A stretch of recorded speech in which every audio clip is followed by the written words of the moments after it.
Eu e minha esposa morávamos no fundo de um crematório onde eu trabalhava. O crematório fica localizado em frente ao cemitério local da cidade, para o qual presta serviços. Naquele crematório, tive experiências estranhas e assustadoras. A pior de todas e mais marcante ocorreu em 2012, após um serviço para um homem muito grande pesando aproximadamente 230 quilos. Enquanto eu preparava a câmara de cremação, minha esposa escolheu um filme para assistirmos enquanto o homem era cremado. Ele foi colocado na plataforma elevatória e deslizei-o para dentro, fechando a porta da câmara em seguida, antes de nos sentarmos. Cerca de 5 minutos depois de fechar a porta da câmara, ouvimos um estrondo. A princípio não demos muita importância, mas alguns momentos depois houve outro e outro. Levantei-me, preocupado que o homem ainda pudesse ter um marca-passo dentro dele, embora fosse improvável, já que seus órgãos tinham sido removidos. Os batimentos e ruídos se intensificaram. Olhamos pela janela da câmara e não conseguíamos acreditar no que víamos. O homem dentro da câmara se debatia. Seus braços e pernas se agitavam como se estivesse sentindo uma dor extrema. Não era incomum ver partes do corpo se movendo durante a cremação, à medida que os membros se contraem com a quebra de músculos e tendões. Mas isso definitivamente não era o caso. Os dedos do homem estavam cerrados em punhos e batiam nas janelas, e suas pernas pareciam chutar para baixo, como se tentassem escapar. A boca do homem se abriu e começaram a sair gemidos, depois gritos. Não havia absolutamente nenhuma possibilidade, de ele ainda estar vivo. Mas por cerca de 20 segundos, depois de termos nos aproximado da câmara, o homem dentro da câmara de cremação gritou e agitou os braços e pernas desesperadamente. Minha família é proprietária de um cemitério há quase 5 gerações e trabalho lá desde os meus 12 anos. A casa que minha família construiu na propriedade fica a cerca de 30 metros atrás do escritório principal. Certa noite, quando eram crianças, meu avô e meu tio estavam acordados até tarde. Meu tio olhou pela janela e jurou ao meu avô que tinha visto alguém passar por trás de uma das árvores. O poste de luz iluminava os primeiros túmulos e lápides do outro lado da estrada, mas até então estavam intactos. Meu avô e meu tio ficaram na janela por um tempo, com meu avô brincando com meu tio por estar assustado. No entanto, quando acordaram na manhã seguinte, a polícia estava lá.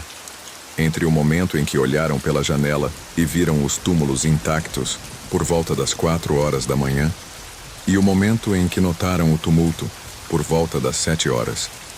7 dos túmulos haviam sido abertos. As lápides estavam empilhadas de maneira muito deliberada, como um castelo de cartas, e atrás delas, os caixões estavam uns sobre os outros, o primeiro deitado, o próximo em pé, depois deitado, em pé,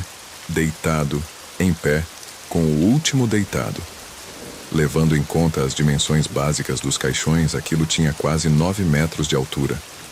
Você consegue imaginar, mesmo com maquinaria nos dias de hoje, que isso levaria pelo menos um pouco de tempo para ser realizado. Mas não.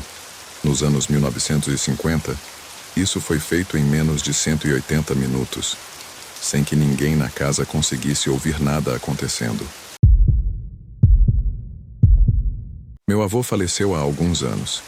Sempre fui muito próximo dele e no julho passado decidi fazer uma visita ao cemitério no aniversário dele. O cemitério que ele e minha avó escolheram para serem enterrados ficava a cerca de 1 hora de carro do meu apartamento.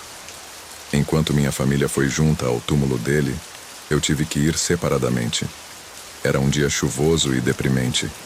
Não há nada pior do que visitar um cemitério em um dia sombrio. O porteiro do portão pediu o número do lote. Eu dei a ele e ele me deixou entrar. Era um cemitério bem grande e eu só estive lá algumas outras vezes, mas não como motorista, então tive dificuldade em encontrar o local. Não vi muitas outras pessoas, se é que havia alguém, no cemitério naquele dia. Tenho certeza de que o tempo teve algo a ver com isso. Finalmente encontrei a lápide dele e estacionei meu carro na grama ao lado. Coloquei algumas flores embaixo da pedra. Fiquei ali por um tempo com os olhos fechados e orei. Quando terminei minha oração, abri os olhos e olhei para cima. Havia um velho parado a cerca de 5 fileiras de sepulturas abaixo, mas bem na minha frente, e ele estava olhando diretamente para mim. Reconheci o homem, no entanto. Era meu avô. Não, não poderia ser. Esfreguei os olhos e ele desapareceu. Acabei de ter um momento espiritual? Ou minha mente estava pregando peças em mim? De qualquer forma, senti arrepios e um frio percorreu minha espinha. Fiquei sinceramente assustado. Voltei para o carro, disse, "Te amo, vovô", e fui embora. Enquanto seguia por uma estrada tranquila com uma densa floresta em ambos os lados, percebi algo estranho. Era o único carro na estrada e, de repente, vi alguém na beira da estrada subindo, o que foi estranho, já que não havia calçadas ou trilhas para a caminhada ali. Parecia meu avô novamente. Quando percebi isso, meu coração disparou e desviei o carro acidentalmente. Tentei desesperadamente recuperar o controle e parar. Felizmente, meu carro não colidiu com uma árvore, apenas derrapou no meio da estrada até parar. Assim que parei, olhei para onde vi a figura e vi um cervo na beira da estrada olhando para meu carro. Meu coração estava acelerado. Fiquei apavorado. Não estava me sentindo bem e precisava voltar para casa. Certifiquei-me de que nenhum carro estava vindo e voltei para minha pista. Concentrei-me na estrada o melhor que pude, dado o que tinha acabado de ver, mas me senti estranho o resto do dia. Não estava doente, mas algo não estava bem com minha cabeça. Fui para a cama cedo, depois de assistir a um episódio do meu programa. Acordei por volta das 5 da manhã com meu telefone tocando. Era um número desconhecido.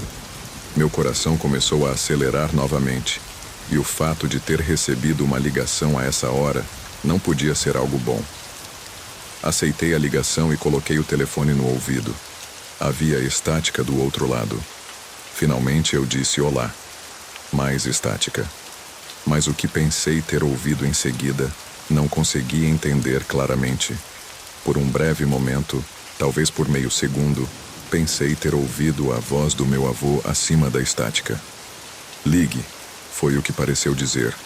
Tentei dizer olá de novo, mas estava muito abalado. Cada parte do meu corpo tremia, e a chamada foi cortada para o silêncio e terminou. No dia seguinte, liguei para minha operadora de telefonia para rastrear o número, mas eles não conseguiram. Não tinham dados suficientes para rastreá-lo, aparentemente. Os eventos que aconteceram naquele dia e naquela noite foram os mais assustadores que já experimentei. A ideia de que meu avô estava tentando entrar em contato comigo parece ridícula, mas não consigo esquecer. Isso me aterroriza ainda hoje.